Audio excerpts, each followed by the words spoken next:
Hello everyone, this is Antariksha and I welcome you to my channel. आज के धंधा unfiltered के एपिसोड में हमारे साथ जुड़े हैं the founder of Nation Minds, mister Abhishek Daga, as seen on Shark Tank India season 3। लेकिन आगे बढ़ने से पहले अगर आपने इस चैनल को अब तक सब्सक्राइब नहीं किया, then do it right now for such amazing podcast episodes. और चलिए शुरुआत करते हैं उनके ब्रीफ इंट्रोडक्शन के साथ। Hi everyone. Priksha, thank you so much for यहाँ हमें बुलाने के लिए बहुत अच्छा लगा. सॉरी अपना काफ़ी टाइम रिशेड्यूल हो चुका. No problem. उसके लिए कुछ न कुछ हो रहा था. पर थैंक यू सो मच. और बताइए हम क्या बता सकते हैं. फॉर एग्जांपल अच्छा आपको इंट्रोडक्शन चाहिए तो जैसे आपने देखा मैं अभिषेक, मैं वन ऑफ द को फाउंडर्स हूँ नेशनल माइल्स का, जो एक ऑनलाइन D2C लगेज ब्रांड है. और हम रिसेंटली आपने हमें शार्क टैंक में देखा होगा, लेकिन शार्क टैंक तक हम अब आए हैं. हम एक्चुअल में ये ब्रांड 2017 में चालू किए थे और तब से हमारी जर्नी काफ़ी इंटरेस्टिंग रही है, जो over the course of this conversation हम आपको बताएंगे. श्योर, तो चलिए स्टार्ट करते हैं आपकी जर्नी के साथ। किस तरह से आपको इसका आइडिया आया था और कैसे आपने चीजें एग्जीक्यूट करके बिल्डअप करी जहाँ पे आज नेशन वाइज पहुंचा है। हाँ, तो क्या है ना, हम जब ये चालू किया हमने ब्रांड 2017 में, हम एक्चुअल में 2014 से हम ऑनलाइन रिटेल कर रहे थे, जहाँ हम काफ़ी ब्रांड्स के साथ जुड़े थे और ऑनलाइन रिटेल करते थे, जिसमें लगेज भी एक कैटेगरी थी, जहाँ लगेज, अप्लायंसेस, सनग्लासेस, बहुत कैटेगरीज थे. तो हमें पूरा ऑनलाइन इकोसिस्टम पता था, ऑनलाइन में कैसे माल बेचना है, उसमें क्या क्या इंटरफेसेस होती है, कितने मूविंग पार्ट्स है, वो हमें सब पता था. अब जैसे जैसे टाइम आगे आया तो हमें लगा कि भाई ऑनलाइन में जो हम रिटेल कर रहे हैं वो इतने मल्टी प्रोडक्ट रिटेल, उसमें इतना कोई अ, उसमें स्कोप है, तो स्केल नहीं है जो खुद के ब्रांड में हो सकता है. तब हमने काफ़ी कैटेगरी रिसर्च किया, और उस समय हम वीआईपी के भी डिस्ट्रीब्यूटर्स हुआ करते थे. तो हमें लगा कि एक गैप है इस इंडस्ट्री में, जहाँ पे वही 2-3 प्लेयर्स ही हैं all over India. Samsung group ले लीजिए, वीआईपी ग्रुप, सफारी. ऑनलाइन में उनका प्रेजेंस और भी कम है. लोग ज़्यादा ऑनलाइन लगेज नहीं खरीदते थे और ऑप्शंस भी नहीं थे, क्योंकि वॉल्यूमेट्रिक प्रोडक्ट है. उस समय शिपिंग एंड लॉजिस्टिक्स इंफ्रास्ट्रक्चर इतना नहीं था. कलर्स भी सिंपल, वही ब्लैक, ब्लू, ग्रे, ऐसे ही ना डल कलर्स होते थे. तो हमने बोला कि नहीं, एक अच्छा है जहाँ पे हम एक नया ब्रांड इंट्रोड्यूस कर सकते हैं. ग्रोइंग मार्केट है, यंग ट्रैवलिंग पॉपुलेशन है, एस्पायरिंग पॉपुलेशन है. तो इन्हें क्यों नहीं एक ऐसा प्रोडक्ट दें इन द लगेज स्पेस, जहाँ लगेज सिर्फ अब एक अटैची या ट्रैवलिंग गियर नहीं, जबकि ये पूरा एक फैशन एक्सेसरी भी बन जाए. इसीलिए हमने नेशनल माइल्स को लॉन्च किया. ओके, तो जब आप लाइक कंप्लीटली एक ऑनलाइन बिजनेस कर रहे थे, तब आपको कब रियलाइज हुआ था कि अब आपको लाइक ट्रेड करने की जगह पे खुद का ब्रांड होना चाहिए, और आपको ये नीड क्यों लगी कि खुद का ब्रांड होना जरूरी है ओवर या एग्जिस्टिंग ब्रांड। सो हम बताएं फ्रैंकली, हमें इसलिए लगा, हम जब कर रहे थे ना, जब शुरू में 2014 में, तब वे one of the few early players जो ये ऑनलाइन रिटेल में थे. अमेजोन, फ्लिपकार्ट के साथ पार्टनरशिप थे. फिर एक दो, फिर 2016 में, 2015 में क्लाउड टेल जैसी कंपनी, अपारियो, ये अमेजोन के अल्फा पार्टनर्स आ गए. तो नेचुरली अब उनके पास वो जो डीप पॉकेट्स है, उनके पास एबिलिटी टू बर्न है, वो थी, जो नेचुरली हम टिपिकल स्मॉल बिजनेसेस हैं, जो खाली प्रॉफिटेबिलिटी देखते हैं. We don't have the patience nor the means कि हम चलो 1000 करोड़ नुकसान कर लिए, फिर 4 साल बाद कमाएंगे. हमें तो हर मंथ हर डे कमाना है. तो हमें जब लगा कि क्लाउड टेल, अपारियो जैसे कंपनीज आ गए हैं इस लाइन में, नेचुरली अब हमारी इतनी वहाँ ज़रूरत नहीं है. और खाली क्लाउड टेल, अपारियो क्यों, ये तो सिंपल ट्रेडिंग बिजनेस है. क्योंकि हम टेक्नोलॉजी savvy थे, तो हम काफ़ी जल्दी ये इकोसिस्टम अडॉप्ट किया. लेकिन it's a matter of time, कोई और भी आके कर सकता था. Profession of trading requires capital and some execution, and that is what it is. तो हमने बोला नहीं, अपने को हमें ऐसा कुछ करना है कि हमें एक तो कुछ आईपी बनाना है जो खुद का हो. So brand is an IP, जहाँ पे कुछ मोट हो, कुछ बैरियर टू एंट्री हो. तो that's why the idea of a brand came about. And तो हमने ये कैटेगरी चूज किया. ब्रांड एक बनाना है, इसी के कारण आया. तो एक ये नीड था मोर सो, एंड नीड, फिर वो नीड बनते बनते विजन हो जाता है, एंड बस वो हो गया. Okay, okay. So while you were trading you realized कि जो एक्जिस्टिंग कलर्स है, जो ब्रांड्स प्रोवाइड कर रही है, वो कंप्लीटली ऑफलाइन स्पेस में ज़्यादा रेलेवेंट थी और मतलब एज़ अ यूज़र कस्टमर के पास उतने ऑप्शंस अवेलेबल नहीं थे टू चूज़ फ्रॉम। और जैसे-जैसे क्योंकि हम ऑलरेडी लगेज के सेलर्स थे in the hmm, online space, but for other brands हमें पता था कि अवेलेबिलिटी क्या है, किस टाइप के प्रोडक्ट्स मिलते हैं, हुँ, क्या है, तो हमें वो आइडिया थी। तो हमें वहाँ एक गैप लगा ओके, कि हम यहाँ पे लोगों को एक फंक्शनल प्रोडक्ट से हुँ, एक फैशन एक्सेसरी की तरफ एक प्रोडक्ट को ला सकते हैं। Right, not just as a और वो luggage but as a fashion accessory. Yes, हाँ। और लकीली उसके साथ-साथ में जैसे वो इंस्टाग्राम ये सब पॉपुलर हो गया आजकल, सबका एक एयरपोर्ट लुक है, इंस्टाग्राम लुक है, people do it for clothes, food से भी करते हैं, सनग्लासेस से करते हैं। अब वो हम सोचे कि लगेज से भी करेंगे, तब करेंगे जब लगेज वैसा अच्छा डिज़ाइन और वैसे कलर्स हो तब तो करेंगे, और हमने वो प्रोवाइड किया लोगों को। ओके। सर 2017 के टाइम पे उतना इंटरनेट का पेनिट्रेशन भी नहीं था ऑनलाइन स्पेस में। तो तब आपने लाइक एक्सपांड कैसे किया था और किस तरह से एग्ज़ीक्यूट किया था? लाइक सो लगेज थोड़ा सेक्शन में? जस्ट टू क्लैरिफाई, इंटरनेट का पेनिट्रेशन था, हाँ, ई-कॉमर्स का इतना नहीं था। Okay, just okay. Two different तो हुँ, उस समय ई-कॉमर्स इनफ था, जिस स्केल पे हमने चालू किया हुँ, इनफ था, लेकिन उसके बाद ई-कॉमर्स भी बढ़ा है, साथ में हम भी बढ़े हैं। अभी डिफरेंस ये हुआ है कि पहले जो ई-कॉमर्स था वो प्राइमरीली सीओडी जैसे कैश ऑन डिलीवरी होती थी, हाँ, अब वो काफी हद तक उल्टा हो गया है। Now it is primarily prepaid और कैश ऑन डिलीवरी कम हो गई है। Okay. So that was the reason for like expanding into online market in 2017। No expanding it online, हम तो ऑनलाइन ही जानते थे ना, हम तो बाकी कुछ जानते ही नहीं थे, हुँ, तो जो जानते थे वो तो कर लिए बस। Okay, okay, yes my bad actually internet penetration was there but e-commerce was not there. Hmm, right, जितना आज के ट्रेंड में लाइक आई गेस ई-कॉमर्स का और पेनिट्रेशन बढ़ा है because of the after Covid because Covid yes, के time भी लोग काफ़ी ज़्यादा ऑनलाइन चीज़ें प्रेफ़र कर रहे थे, करेक्ट। अपना टाइम सो भी ड्यूरिंग ज़्यादा उसमें स्पेंड कर रहे थे। करेक्ट, सो ड्यूरिंग कोविड ये काफी पेनिट्रेट किया। राइट। एंड कोविड के बाद आई गेस ट्रैवलिंग इंडस्ट्री में वो लाइक रिवेंज ट्रैवल वाली फील ज्यादा आ गई because they couldn't move out for about year और टू आउटसाइड हाउस। लेकिन जैसे ही ये रिस्ट्रिक्शंस हटे they were like definitely looking for some better options in the luggage plus they were willing to go out of house और वो explore करना yes, चाहते थे उस टाइम सो पे। ट्रैवल में ना खाली एयर ट्रैवल नहीं हुआ है increase. Hmm, if you notice अपने रोड्स काफी इंप्रूव हो गए हैं लास्ट फ्यू इयर्स में, तो रोड ट्रैवल भी काफी इंप्रूव हुआ हम्म, है, इंक्रीज हुआ है। तो उसके कारण आपको वो भी एक पॉपुलेशन है which has increase the yes, road travellers. तो लगेज तो सबको चाहिए। राइट। वो तो लाइक मस्ट हैव नेसेसिटी है कि वो कहीं भी जा रहे लगेज तो डेफिनेटली लेके ही जाएंगे सामान के लिए। राइट।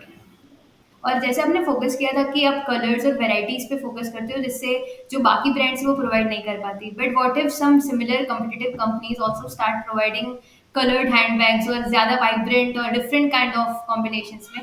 सो लाइक उनके पास ऑलरेडी रीच ज़्यादा होती है और ब्रांडिंग उनकी बहुत अच्छे लेवल पे पोज़ीशन होती है। So how do you compete with them? Initial introduction में आपने बोला कैसे आपने स्टार्ट किया हाँ, और कैसे आपने एग्जीक्यूट किया, yes. correct? So that is the second part of that statement is your answer. It is ultimately about execution. Hmm, Okay, idea तो बहुत है, राइट? सबके पास आइडिया, हम ऐसा कर लेंगे वैसा कर लेंगे, राइट, और ये अच्छा आइडिया अल्टीमेटली एग्जीक्यूशन पे आता है। तो यस, हमने जो बिजनेस किया है हमने सिस्टमैटिकली अच्छी तरह एग्जीक्यूट किया है, so that's why we are survive. And yes, कोई भी कर सकता है कलर डिजाइन, वैसे ही वो जो काम कर रहे हैं जो भी दूसरी कंपनी है वो हम भी कर सकते हैं। तो right, it's ultimately works out कि भाई कौन क्या चीज एग्जीक्यूट कर सकता है। तो प्लीज रिमेंबर, लगेज ऐसा सेक्टर है ना जो ऐसे ग्रो कर रहा है, इस रेट पे ग्रो कर रहा है, specially in the online space, specially in the branded market space. आज भी लगेज 50% इज अनब्रांडेड, 50% ब्रांडेड। तो वो अनब्रांडेड में ही इतना स्कोप है नए ब्रांड्स को आने का। तो हमें किसी का शेयर मारने की जरूरत नहीं है। तो हुँ, कल अगर कोई आएगा तो वो भी ग्रो करेगा, हम भी ग्रो करेंगे।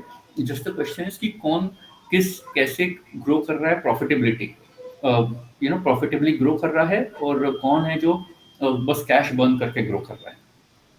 सो can you tell more about the market कि किस तरह से ब्रांडिंग में ऑर्गेनाइज्ड है और किस तरह से अनब्रांडिंग में कंपटीशन या फिर जो भी इमर्जिंग ब्रांड्स हैं वो किस तरह से आ रहे हैं, हाउ दे आर मार्केटिंग या देमसेल्व्स?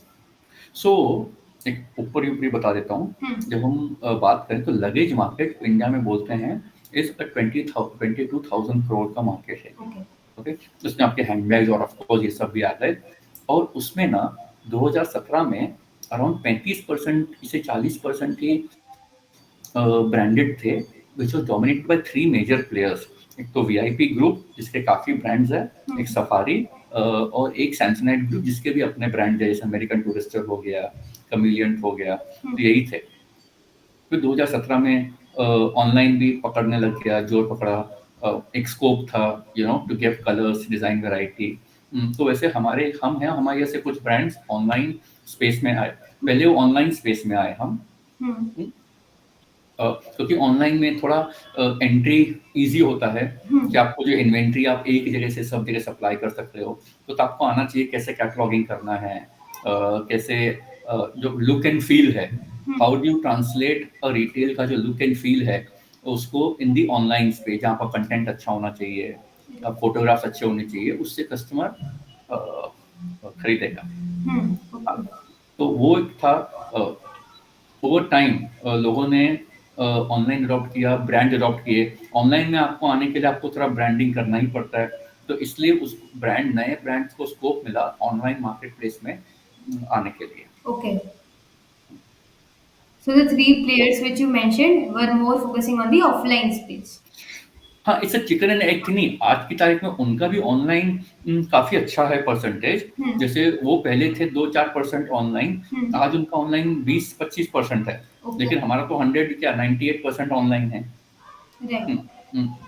और हमारे जैसे प्लेयर्स, अब हम भी ऑफलाइन जर्नी अपनी शुरू कर रहे हैं। ओके। तो ये जो मार्केट है अगले 5 साल में ना, जब 22,000 करोड़ का मार्केट है, 37,000 करोड़ हो जाएगा। ओके। उसमें ब्रांडेड हम समझते हैं कि ब्रांडेड रहेगा 60% और अनब्रांडेड रहेगा, जो लोकल बोल लो आप, छोटे ब्रांड्स बोल लो, वो रहेगा 40%। तो वो जो 60% है उसमें भी हम समझते हैं कि online will be 25-30%। Okay, that's a big chunk out of it. इसका काफी 5 साल। Like in upcoming 5 years. Okay. Like आपके पर्सपेक्टिव से ये जो मार्केट का ग्रोथ है वो इतना fast, like what could be the reason जिसकी वजह से इसका ग्रोथ इतना ज्यादा होने वाला है इन फ्यूचर? अपना पॉपुलेशन ग्रो हो रहा है, यंग पॉपुलेशन है, अफ्लुएंट पॉपुलेशन है, you know, the per capita income is increasing, तो आपका एस्पिरेशन इंक्रीज होंगे, ट्रैवल इंक्रीज होगा। तो बस यही सब कारण है जिससे मार्केट भी ग्रो होगा।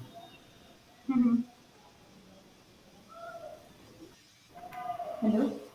या can you hear me? Yes yes, you are audible. या तो यही सब कारण है जिससे मार्केट भी ग्रो होगा। Okay, so the first is the population increase, second is the It's a growing increase. It's a growing country, right? It's a young and growing country, becoming more and more aspirational and more affluent. तो यही सब चीजें, combination of all this mean naturally markets भी होगा। तो सबसे बड़ा market बन जाएगा, ऑलरेडी है। अभी इतना कंजम्पशन वाला मार्केट नहीं है, क्योंकि significant portion is still economically not there, और वो चेंज हो रहा है। काफी लोग अब इकोनॉमिक ब्रैकेट, लोअर ब्रैकेट से अपर मिडिल ब्रैकेट में आ रहे हैं, जहाँ बल्क ऑफ आवर पॉपुलेशन होगा।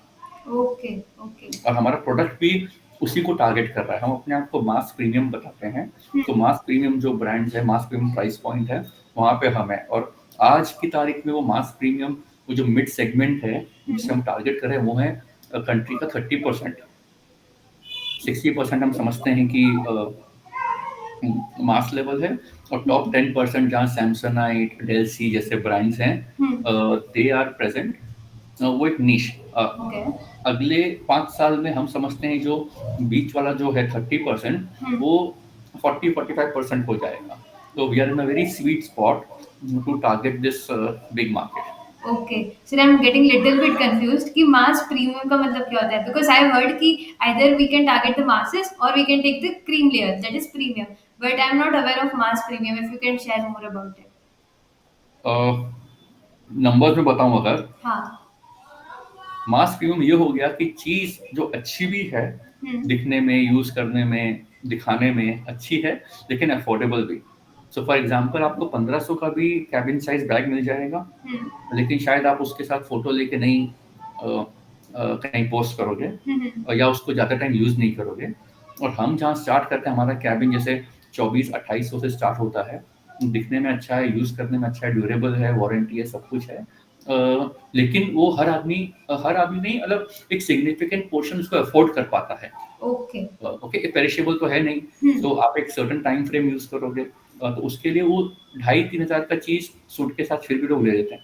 यदि आप बोलो कि कैबिन बैग 8,000 का है, आप सोचोगे लेने के लिए, सेकंड थॉट आएगा कि लेना चाहिए या नहीं। 2,500-3 हजार में आप जनरली बाय एंड लार्ज जो 30-35% पॉपुलेशन है वो नहीं सोचेगा। ओके। क्योंकि मास इसलिए क्योंकि आज हमारा 30% पॉपुलेशन भी काफी बड़ा पॉपुलेशन है, is a big target market, right? Yes yes right. मतलब एक ऐसे प्राइस पॉइंट पे जो मैक्सिमम लोग अफोर्ड कर सके, plus the quality is so good that Yes. Don't have to give a second thought, जैसे वो। So it's a nice sweet spot, and this is the uh, the price fit that we found works well for us. जहाँ पे scale भी है, जहाँ पे थोड़ा scale भी आ जाता है, which allows us to meet certain numbers. Yes okay got it. मतलब एक काफी अच्छे मार्केट गैप में it's a good market opportunity to work on this area. Market सब जगह है, हाई में भी है, स्मॉल में भी है, as long as you executed well, we chose this. Right. तो जब आपने स्टार्ट किया था तब आपने चैलेंजेस क्या फेस किए थे और कैसे ओवरकम किया था उन चैलेंजेस को? तो क्या, देखिए, कुछ भी करो, यू विल मेक मिस्टेक्स। कभी कोई माल सही नहीं आता है, प्रोडक्ट फैक्ट्री से गलत आता है, एज पर रिक्वायरमेंट नहीं आता है, कभी कलर के इश्यूज होते हैं, इनिशियल डेज में लॉजिस्टिकल चैलेंजेस होती है, तो वो सब like any business you will always have challenges. बल्कि प्रोडक्ट है तो उसका shipment, returns, the way it is stored, फिर जो नेस्टेड आता है हमारे products, bag in bag, okay, सब नेस्टिंग करके आती है। फिर उसको depending on your use, depending on your order, unnesting होता है, डी नेस्टिंग जिसे बोलते हैं। तो ये सब काफी एक these are the basic operational challenges which now we have worked on it. हमारे जो पार्टनर्स हैं उन्होंने भी इस पे काम किया, और काफी हद तक अब ये स्ट्रीमलाइन हो गया है। So these were some of the challenges जो स्टैंडर्ड ऑपरेशनल चैलेंजेस होते हैं वो। कोविड के टाइम पे डेफिनेटली एक काफी धक्का लगा कि एकाएक आपका उस समय हम 50% से डीग्रो हुए during Covid. Like degrow means like it degrow, हाँ, जैसे हमने अपना फर्स्ट ईयर जो 2017 था, हमने सेल किया 2.2 करोड़, और नेक्स्ट ईयर हमने किया 13 करोड़, उसके बाद हमने किया 23 करोड़, 1920। लेकिन 2021 हम वहां से सीधा आ गए 13 पे। हाउएवर ये जो डी ग्रोथ है ना, ये हमारा तो फिर भी यू कैन से 50% या कुछ था डी ग्रोथ। जो कंपनीज ऑफलाइन में थी, जैसे मॉल्स और सब स्टोर्स तो बंद ही थे काफी टाइम, ऑफलाइन में थी, उनका तो और ज्यादा डी ग्रोथ हुआ। In fact they are actually the ones who have adopted more e-commerce during COVID then us who are always present. Okay, because उनके पास ऑप्शन नहीं था दूसरा, कोविड में कोई बाहर जा नहीं पाता था और उनके सारी ऑफलाइन प्रेजेंस थी, लेकिन मॉल्स और या फिर बाहर आउटलेट्स में, और फुटफॉल मिलेगा ही नहीं तो उनकी सेल कैसे होगी? So that's why they need to look for other. And क्या बड़ी कंपनीज है तो ओवरनाइट तो कोई भी ऑनलाइन आ नहीं सकता, उनको पूरा समझने में सब चीज में टाइम लगता है थोड़ा, तो उनको भी 6-8 महीना साल भर लगा, दे पिक्ड अप, बट वो टाइम पे हमारा उतना डी ग्रोथ नहीं हुआ। Then again we jump, and subsequent year हम भी फिर 13 से वापस से 25 पे चले गए। Okay okay. तो स्टार्टिंग के आपके जो 10 to 15 और I would say top like first 100 customer थे, वो आपको कैसे मिले थे? Through which channel? एंड आपने ऑनलाइन, कस्टमर अमेज़न, हमने स्टार्ट ही अमेज़न, फ्लिपकार्ट से किया। वहाँ पे हम ऑनलाइन एडवर्टाइजिंग करते हैं, परफॉर्मेंस मार्केटिंग करते हैं, तो कस्टमर को हमने ऐसा वो दिया, क्या बोलते हैं, इमेजरी, प्रोडक्ट डिस्क्रिप्शन, ताकि, और मोर इम्पोर्टेंटली उस समय अमेज़न का भी जो पॉलिसी था विद 30 डे रिटर्न्स पॉलिसी, हाँ, तो कोई नहीं है, सब लोग मंगा लेंगे, नहीं पसंद आया तो वापस कर देंगे। रिटर्न और हमें कॉन्फिडेंस था कि हमारे प्रोडक्ट अच्छे आएंगे, वो रिव्यूज मिलेंगे, हाँ, तो सेल, इनिशियल सेल होना तो देखिए कोई बड़ी बात नहीं है ऑन अमेजोन, फ्लिपकार्ट। आप कुछ भी डालो उसको कस्टमर के सामने, देखो कोई ना कोई ट्राई करेगा। क्वेश्चन इज वो ट्राई करके यूज करके सेटिस्फाइड होता है कि नहीं, सेटिस्फाइड होकर आपको रिव्यू देगा, उसके बाद और लोग खरीदेंगे, ऐसे साइकिल चलता है। ओके, मतलब ये सिर्फ वन टाइम परचेस इंपॉर्टेंट नहीं है, लेकिन एक पूरा साइकिल जहाँ पे वो यूज़ करके रिव्यू पॉजिटिव दे रहा है और वर्ड ऑफ माउथ से भी उससे मार्केटिंग हो जाएगी कि वो 10 लोगों को और बताएँगे या कि ये प्लस हम भी एडवर्टाइजिंग करते हैं, हम भी मार्केटिंग हाँ, एडवर्टाइजिंग करते हैं for sure. Hmm. Yeah so that would play a more big important role because अगर वो खुद किसी और को बता रहे हैं तो उन पे जो सामने वाला सुन रहा है उन पे अलग इम्पैक्ट पड़ेगा कि उन्होंने ऑलरेडी ट्राई किया तो they of will course, also prefer that. तो तो दैट्स व्हाई ऑनलाइन में reviews are very important. Right, customer reviews बहुत जरूरी होते हैं। राइट एंड उसमें एक और इम्पोर्टेंट फैक्टर ये आ जाता है कि आज के टाइम में जितने लोग हैं they are very much flooded with the information. अगर वो कोई एक चीज़ खरीदना भी चाहते हैं तो उनके पास मल्टीपल प्लेटफॉर्म्स अवेलेबल है हम्म, और बहुत सारे यूट्यूब वीडियोस या गूगल सर्च जो ब्लॉग लिखते हैं सिर्फ एक प्रोडक्ट के लिए कि इस प्रोडक्ट के प्लस और माइनसेस क्या है या फिर इससे बेटर क्या है। इन्फ्लुएंसर्स हैं आजकल, कितने इन्फ्लुएंसर्स हैं हाँ, जो ये काम करते हैं। Right.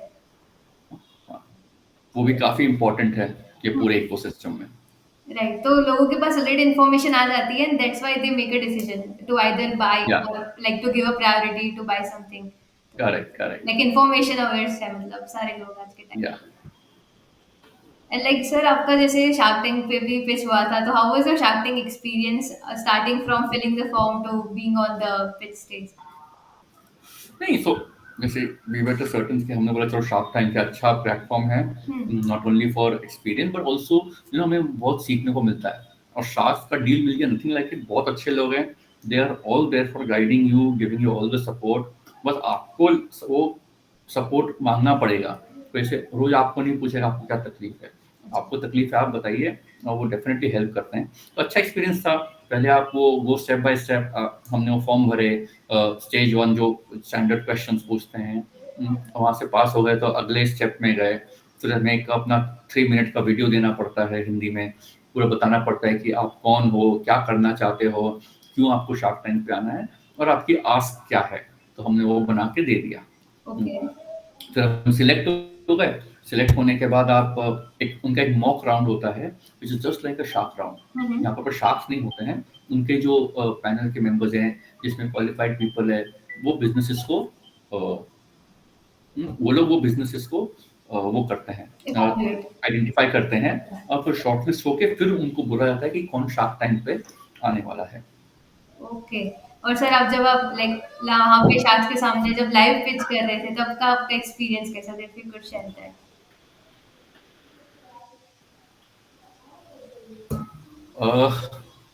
Definitely. So first thing to clarify ना, हम्म, शार्क टैंक पे ना, जब आप इनिशियल जो 2 मिनट का बोलते हो, हम्म, बस वही है जो आपको डिसाइड करना है आपको क्या बोलना है। तो आपको थोड़ा हेल्प करते हैं उसको, अच्छा, क्योंकि आप नेशनल टीवी पे जा रहे हो तो थोड़ा उसको फाइन ट्यून पॉलिश करना है, तो हम्म, वो उसमें हेल्प करते हैं। एक बार आप, लेकिन वो उसके बाद जो डिस्कशन होता है आप में और शार्क के बीच में, it hmm, is all unscripted. Okay. पूरा बैक एंड फोर्थ वो अनस्क्रिप्टेड, रिकॉर्डेड भी वैसा होता है। हम्म, दिखाते है पूरा 1 घंटे का, हाँ, और नेगोशिएशन अगर आधी घंटा दिखाते आपको 15 मिनट या 18 मिनट, वो अलग बात है। बट ये ओके, बहुत लंबा चलता है और पूरा अनस्क्रिप्टेड, बहुत आपको क्वेश्चंस पूछते हैं। ओके। एक्चुअली अगर वो पैसा डाल रहे हैं अपना खुद का, हाँ, डेफिनेटली दे। आपसे हर तरह के क्वेश्चंस पूछेंगे। तो अच्छा था। थोड़ा अननर्विंग था कि कैसा जाएगा क्या होगा, बट ठीक है, ये कॉन्फिडेंट। हमने सोचा कि भाई अपने को क्या है, जो है अपना एक्चुअल बताना है, हमें अपने फिगर्स पता थे, हमें अपना बिजनेस पता है, वही आपको वहाँ जाके बोलना है। तो hmm, as long as you know your business, you know your subject matter, आप किसी के भी सामने बोल सकते हो। Right, right. अब उनको पसंद आए नहीं आए वो अलग बात है, that is there not in choice. Our control. आपको बस अपना बात बताना है। Right, okay. सो एक्चुअल में it goes for an hour but हमें सिर्फ 15 मिनट का लाइक पार्ट दिखाते हैं on YouTube. Yes yes, it goes for an hour plus actually. Okay and what happens after that? Hmm, और जो deal हो जाता है, फिर आपको जो बोलते हैं उसके बाद देखिए, ये कमिटमेंट है based on what you have told them in that 1 hour. Hmm, okay, लेकिन उसके बाद एक समथिंग होता है ड्यू डिलिजेंस। हम्म। जहाँ पे चेक होता है कि आपने जो बोला है वो बिजनेस के बारे में कि मेरा इतना प्रॉफिट है, इतना सेल्स है, इतना एक्सपेंसेस है, मेरे ये कैटेगरीज है, मैं यहाँ यहाँ ये सब करते हैं, वो सब के बेसिस पे आपको फिर एक ड्यू डिलिजेंस प्रोसेस होता है, डीडी बोलते हैं जिसे, ओके। जिसमें आपका टैक्सेशन ड्यू डिलिजेंस होता है कि आपने सब टैक्स बराबर भरा है कि नहीं, उसमें इनकम टैक्स बराबर है कि नहीं, सब कुछ कंप्लायंट है कि नहीं, ओके। आपका जीएसटी सब कंप्लायंट प्रॉपर है कि नहीं, रिटर्न्स फाइलिंग एक्सेट्रा। फिर फाइनेंशियल ड्यू डिलिजेंस कि आपके अकाउंटिंग बराबर है कि नहीं, आपने सब कुछ सही किया है। उसके बाद शार्क्स उसे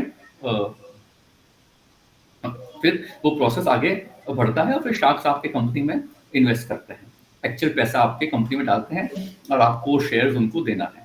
अच्छा, okay, after proper due diligence. हाँ हाँ, पूरा पूरा आप जब घर खरीदते हो, आप एक बार तो डील डन कर लेते हो बेस्ड ऑन कि हाँ भाई ये डील है, ये स्क्वायर फुट है, इसका ये रेट है, डील डन। लेकिन उसके बाद आप पूरा पेपर वर्क, ऐसा नहीं ना कि आपने चेक दे दिया और चाबी ले ली, हाँ। आप पूरा पेपर वर्क करते हो, उसका हिस्ट्री निकालते हो, सब काम घर के लिए करते हो। वो सेम चीज है, जहाँ भी आप पैसा डालोगे पूरा उसका जन्म कुंडली निकालोगे। वैसे यहाँ भी आप वो पैसा डाल रहे हैं आपकी कंपनी में, हाँ। आपका पूरा जन्म कुंडली निकालेंगे कंपनी का। Right, because they are investing their money, वो डेफिनेटली पूरा इन एंड आउट जानना चाहेंगे कि कैसे क्या होगा, yes, then only they decide. और सब्जी भी लोग खरीदते हैं तो उठा के 4 बार देखते हैं ना कि राइट। अच्छा, तो घर के लिए और कंपनी के लिए तो करेंगे ही वो। राइट, फिर तो ये तो पूरा बिजनेस है, तो उस पे डेफिनेटली रिक्वायर्ड होगा। और सर, शार्क टैंक के बाद आपको अपनी पर्सनल और प्रोफेशनल लाइफ में किस तरह से इम्पैक्ट आया, और बिजनेस पे इसका क्या आउटपुट आया था So आपको? I don't think it will be Shark Tank per se, hmm. personal professional life, वो तो जो imbalance रहेगा वो तो रहेगा ही। If you're working in a growing company, you're trying to grow, scale up, so definitely, you know, uh, I would say that it's part of the growth. No, with or without Shark Tank, हम तो ऐसे भी grow कर ही रहे थे, shark tank ने अच्छा एक बूस्ट दे दिया। Right, right. तो मतलब शार्क टैंक के बाद वाज इट समथिंग कि लाइक सेल्स डेफिनेटली एक्सपेक्ट ही वो बहुत इंक्रीज हुए हो? सेल्स तो बढ़े हाँ। इनिशियल स्टेज में, क्योंकि हमारा बेस काफी अच्छा था राइट। शुरू से, तो हमारे लिए सेल्स बढ़े 5x 7x, sorry oh, okay. 7x। 7x। पर हाँ, बट देखिए कम है। टिपिकली क्या होता है, जो कंपनीज है जिनका बेस ही लो है, तो फॉर एग्जांपल हम तो पहले से ही जैसे 1 1.5 2 2.5 करोड़ का बिजनेस कर रहे थे, okay. Right, per month from certain segments, hmm. जो हम लाइक सब मार्केट प्लेसेस। हम्म। अब वो 6 टाइम्स उस लेवल से 6 टाइम्स बढ़ना is not too much, but 6x is a big number, 7x is a big number। हम्म। दो चीज देखिए, हमारा जो प्रोडक्ट है वो उसका एवरेज ऑर्डर वैल्यू काफी हाई है, हम्म। 3,500 से 2,500 से लेके 4-5 हजार तक। हाँ। Number one. नंबर टू, ये डिस्क्रिशनरी है, मीनिंग कि आप को ट्रैवल करना है तभी आप खरीदोगे प्रोडक्ट। ओके, तो कंसिडरिंग दीज फैक्टर्स हमारा 7x 8x जो ग्रोथ आया है वो काफी अच्छा है। हाँ। यही अगर कोई खाने पीने का सामान होता, कोई प्रोडक्ट जो होता है ना कि इतने फूड प्रोडक्ट्स आते हैं, हाँ, F&B से। खाने पीने का आ गया 100-300 रुपए का, कॉफी हो गई हाँ। 300 रुपए का, तो क्या है, और वो छोटी कंपनी है, रियल रियल मायने में स्टार्टअप है, हाँ। वो छोटी कंपनी है, उसका सेल तो 40-50 टाइम्स हो जाता है। क्योंकि आप सोचोगे ना, अरे अब अगर इतना अच्छा चॉकलेट बनाया है, चलो 300 रुपए का अपने भी मंगाते हैं, हाँ, ट्राई करके इतना सोचोगे नहीं, देखते ट्राई कर लेते हैं। दैट वोंट हैपन विद, तो उनका तो उतना हाई जाता है। हैं। राइट, बट लाइक जैसे आपका ऑलरेडी एस्टैब्लिश था, उससे definitely better, it got better, but 7x 8x times better गया। राइट, बिकॉज लाइक आपका पहले से it was at a very good stage. हाँ, हमारा 2 करोड़ का 14 करोड़ हो जाएगा, हाँ, तो it's a good amount, right, definitely. For that period. So it's 7 times only, but the difference is 12 CR। अब कोई जो 1 लाख का सेल कर रहा है, हाँ, उसको 50 टाइम्स होना मतलब 50 लाख का सेल। राइट, दैट डेल्टा तो is increase. delta is the ratio wise is a lot, but in absolute terms it's still only 50 lakhs more, 49 lakhs more। Right, Yeah, right, got it. मतलब जो small scale companies है उनके लिए it's like ऐसा कि वो 1 to 50 जा रहे हैं, here it's at a very growth yes, और yeah, डेवलप्ड कंपनी, इट्स हाँ, डिफरेंट। प्लस हमारा प्रोडक्ट कैटेगरी भी वैसा है, हाँ, हर कोई बैग नहीं मंगा के अपने घर में रखेगा। राइट, वो जब ज़रूरत होगी उसके हिसाब से सब मँगाएगा, मंगा वो लेगा। As per the need definitely. Yes, yes, like food में क्या है हमने एक बार मँगा लिया, वापस पसंद है तो वापस मँगा लिया। But no it's yes, not in case of bag अगर वो एक बैग मँगा रहे हैं तो वो एक्सपेक्ट करते हैं कि वो 10-15 साल तो चलेगा। यस। 10-15 आजकल कोई नहीं इतना सोचता है, अच्छा, यंग ओके जनरेशन वो मैंने सब एड 3, कोटेड 4, 5 साल सोच नहीं, नहीं, यू आर राइट। सो हाँ, आपने अच्छा good thing you only brought it up, मेरे से मिस हो गया। आपने पूछा ना कि आपका बिज़नेस ऐसा है, क्यों ग्रो करेगा? हाँ, one of the reasons is पहले जब हम लेते थे ना बैग्स, हाँ, सोचते थे कि ये 10-15 साल चलेगा और चलता भी था। हाँ। आजकल वैसा नहीं है। हुँ, आजकल लोगों को क्या है ये फैशन है, फैशन जैसे चेंज होता है, प्रोडक्ट चाहे सही हो या कैसा, हुँ, आप वो 3-4 साल में चेंज कर दोगे। ओके अगर डिस्पाइट बैग आप क्वालिटी पहले होता था कि बैग जब तक एकदम घिस नहीं जाए, टूट नहीं जाए तब रिप्लेस होती थी। ठीक है? आप उसपे कवर चढ़ा देते थे और राइट, कवर को रिपीट करते थे। हाँ, अब और बैग टूटती भी तो रिपेयर करवाते रहो तब वो 15 साल चलती थी। अब राइट, वो वैसा नहीं है। अब तो 3 साल हुआ, बोला यार 3000 का 4000 का चलो एक डील लेते हैं, क्रेडिट कार्ड यूज़ करते हैं, 10% ऑफ आ जाएगा, कहीं न कहीं डील मिल रहा है अच्छा, वो खरीद लो और ये बैग को आप किसी को दे दो, हुँ। आपके स्टाफ को या किसी को भी दे दो। हाँ, या फिर उसका कुछ और जुगाड़ यूज़ हो जाता है। घर या फिर में स्टोरेज के लिए यूज़ कर लो। हाँ, राइट।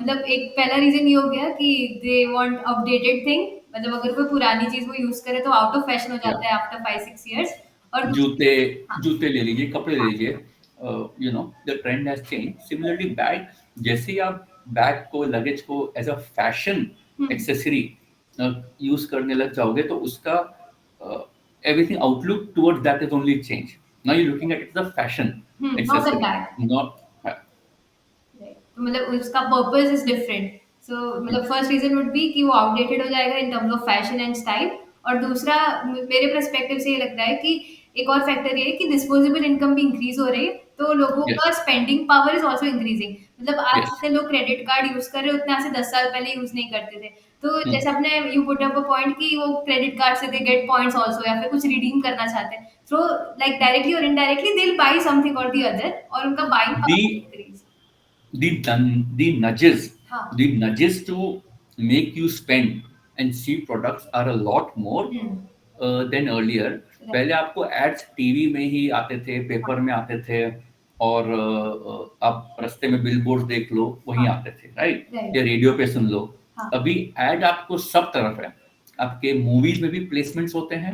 राइट, आप जब एफबी, इंस्टाग्राम ये सब पे हर ब्राउज़ चीज़ करते हो आपको टारगेटेड एड्स आते हैं। ट्रू, आपको वही ऐड दिखेगा जो आपके लिए रेलेवेंट हो। हुँ, हमें वही ऐड दिखेगा मुझे जो मेरे लिए रेलेवेंट हो।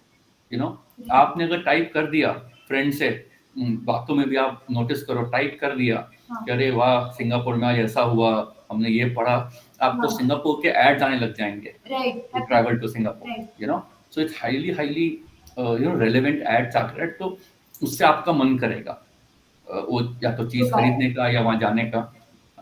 तो उससे भी हो रहा है। एंड मोर इम्पोर्टेंटली लोग इतना सोचते नहीं है अब, खरीदना है चलो खरीद लिया।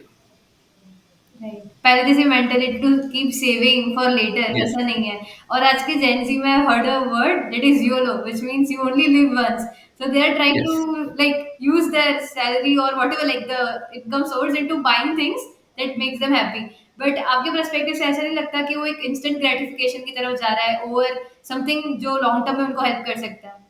जैसे फास्ट फैशन हो गया लाइक क्लोथ्स की इंडस्ट्री में ही लोग चाहते हैं कि वो अपने आप को लाइक इतना अपडेटेड रखे that they don't want to miss any fashion trend और इतनी हुँ, क्लोथिंग कंपनीज है वो भी इतनी फास्ट रेट से अपने डिजाइन और सारे लाइक चेंजेस इतनी फास्ट कर रही है कि like that is just unstoppable right now तो उससे आपको ये राइट। नहीं लगता कि वेस्ट बहुत ज्यादा बढ़ जाएगा इन फ्यूचर या फिर वो सस्टेनेबिलिटी की तरफ नहीं जाएगा नहीं होगा, मतलब टू बी वेरी ऑनेस्ट, मतलब दैट्स अ डिफरेंट आर्गुमेंट। देखिए, हर आदमी फिलोसॉफिकली ये सब बातें करेगा, but at the end of the day if it is business, just for example अगर आप मुझे बोलो, "अरे यार, इससे आप ये एक्स कपड़ा बना रहे हो या बैग बना रहे हो, लेकिन आप you know if you do this", so there are two different things, right? Hmm when you are a business, yes. you're thinking like a business. Business is responsible for only two things: profitability hmm and the return. It is answerable to its shareholders. Of course, there is a corporate governance also. A lot of things are corporate social responsibility also. But at the end of the day, let's not get mix these two things. Business is about profit. Let's not even mince words or say, nahi, nahi, I am trying to make the world a better place. No. Business is ultimately, About that's profit. the essence is your profit. It's Hmm. capitalist. We are capitalists, so let's just face it and accept it. हाँ. तो हमने इतना सोचा ही नहीं, वो हम अपने private life में सोचते हैं and then you can say अरे बाबा इससे ऐसा होगा, but then you can always say फिर आप हिपोक्रिटिकल हो, फिर आप बोलोगे आप खुद तो ये सब सोचते हो कि सस्टेनेबिलिटी एक्सेट्रा एक्सेट्रा, लेकिन आप उन बिजनेस में क्यों नहीं लाते हो? So there are two separate tracks, so then if my consumer is buying, why not? Yeah Right. So what's difference between business and a startup? नहीं नहीं, startup is also business. Startup एक नया term आ गया है हाँ. और कुछ नहीं है। Startup means just a company. तो ओके, बिजनेस एसेंशियली ना क्या होता था पहले, specially in a place like India, अपने इनकम डिस्पैरिटी पहले भी थी, अभी भी है। हाँ. लेकिन पहले क्या होता था, certain class of people, certain categories of people only business करते थे एंड सर्टन सर्विसेज करते थे। हाँ. Okay, Right. लास्ट 20-25 साल में एक चेंज आ गया है कि स्टार्टअप आप इसको बोलेंगे कि कोई आदमी अपना नया बिजनेस स्टार्ट कर रहा है फ्रॉम जीरो। हाँ. ये तो क्या होता था, फैमिली बिजनेसेस चल रही है, जनरेशन टू जनरेशन हो रहा है, हाँ. यू नो, जनरली वैसे ही होता था। आईएएस का बेटा आईएएस, डॉक्टर का बेटा डॉक्टर, लॉयर का वैसे, और बिजनेस वाले का बिजनेस, एक्टर का एक्टर। Active. हाँ. ओके, हाँ, अब चेंज हो रहा है, लोग एक्सप्लोर कर रहे हैं, एवेन्यूज मिल रहे हैं लोगों को, risk, the appetite for risk has increased.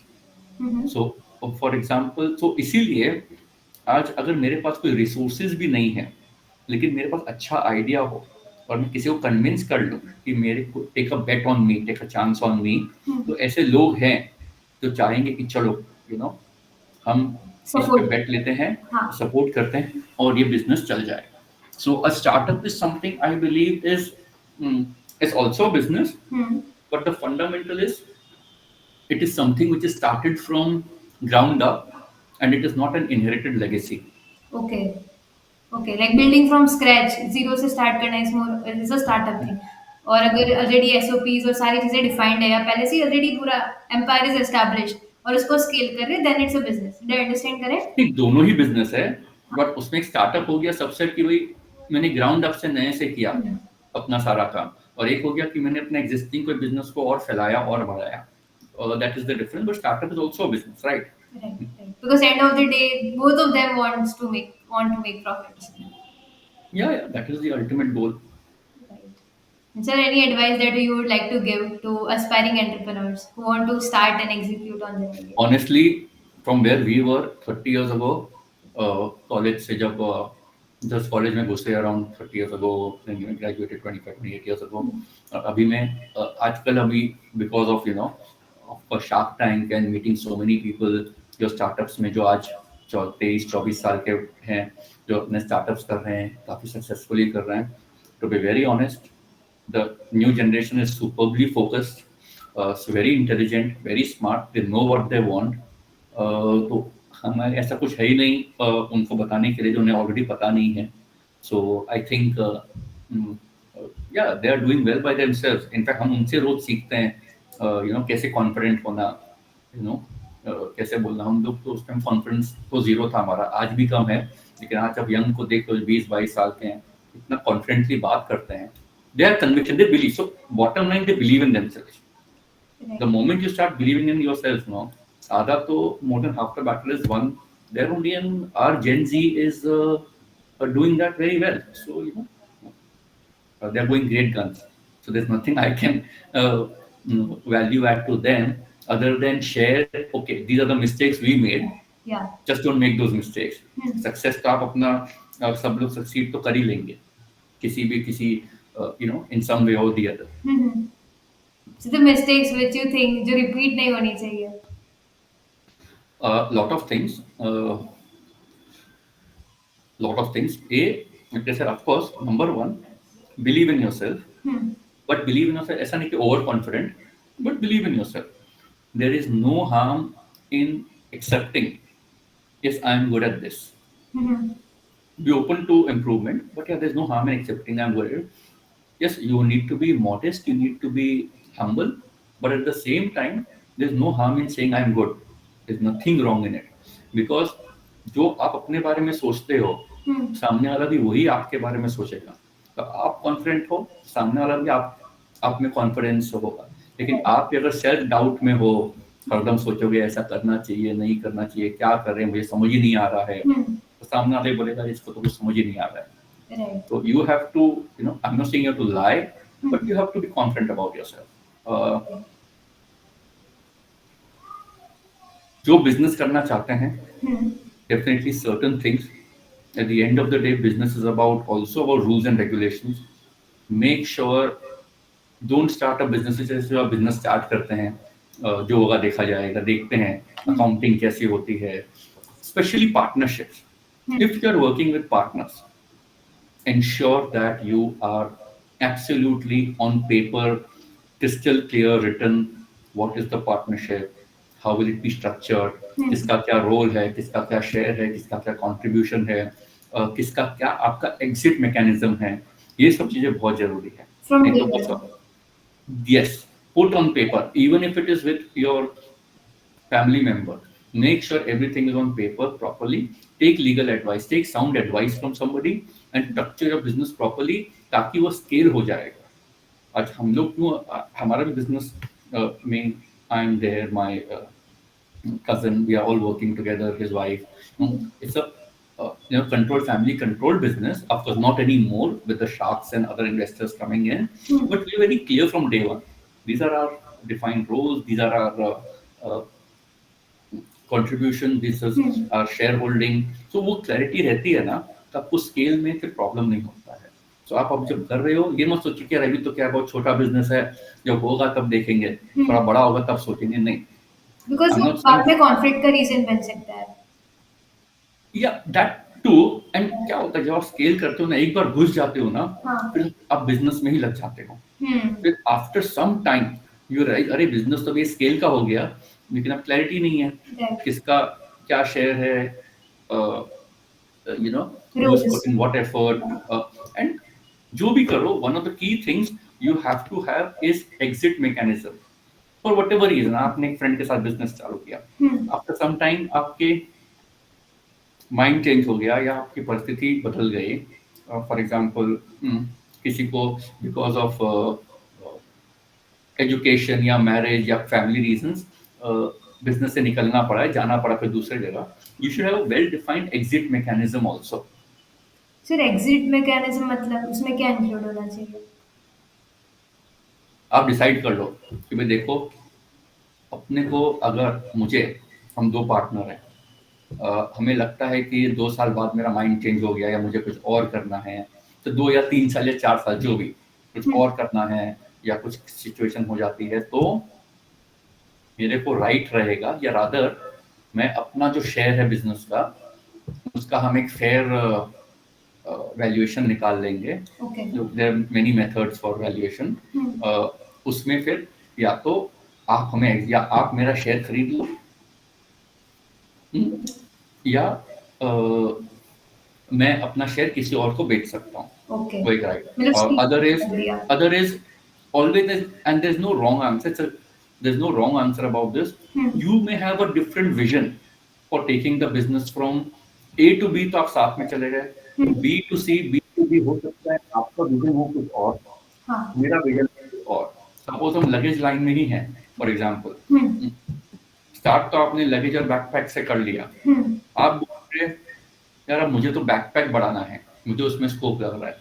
मैं बोलूंगा नहीं, मुझे तो हैंडबैग करना है, मुझे उसमें स्कोप लग रहा है. बोथ आर राइट अपने अपने घर में, लेकिन अगर आप दोनों डिफरेंट, तो उसमें कर लो. चलो भाई, उसमें आप अपना पहले से एक फ्रेमवर्क कर लो कि देखो, अगर सिचुएशन आया, this is the way we will amicably give the one of the founder the exit if required. हो सकता है, अच्छा ये भी हो सकता है, ये हो सकता है किसी को पैसे की जरूरत आ गई. बोला यार मुझे ज़्यादा जरूरत है, मेरे बिजनेस में इन्वेस्ट किया, अब ये इन्वेस्टमेंट हो गया, अब मुझे निकलना है, मुझे फर्दर स्टडीज के लिए जाना है. हाँ, कुछ भी किसी हो क्या सकता है, राइट, राइट। होता है, you know, young people also start business and अच्छा हो जाता है, फिर 26-28 4-5 साल बोले अब मुझे एमबीए करने जाना है हाँ, and I don't want to be in the business. तो हुँ, एक अपना सिस्टम सेट कर लो, ऐसे 4-5 मतलब बेसिक एग्जांपल्स दिए हैं, हाँ, but have that also in place. Right, okay. So anything else apart from it? No, like I said, no, our generation is smart enough already. They are doing the right things, and if we can help in any way, why not? Uh, Yes. like I said, the main thing is learning from our mistakes, nothing else. Yes, completely agree. And sir, I feel our generation is still learning, but the experience जो आपने इतने सालों में gain किया है, that is very much invaluable. And like, I'm very indebted to get to know the insights and learnings जो आपने इतने सालों में experience किए into this one video. Thank you, thank you. No, thank you for even following up and despite so many changes, No problem. persisting and having me here. No So problem, मुझे sir. I अच्छा लगा. completely understand that. Thank you so much for your time. And to all the viewers, if you have stayed till the end, इस video को, इस podcast को उसने अपने एक एंटरप्रेन्योर फ्रेंड के साथ जरूर शेयर करो जिसके पास बहुत सारे ideas and just want to execute. You never know, any one particular point of line which have been discussed can light up their future. Thank you so much for being till the end and subscribe to the channel for more such amazing videos. Thank you. Thank you, sir.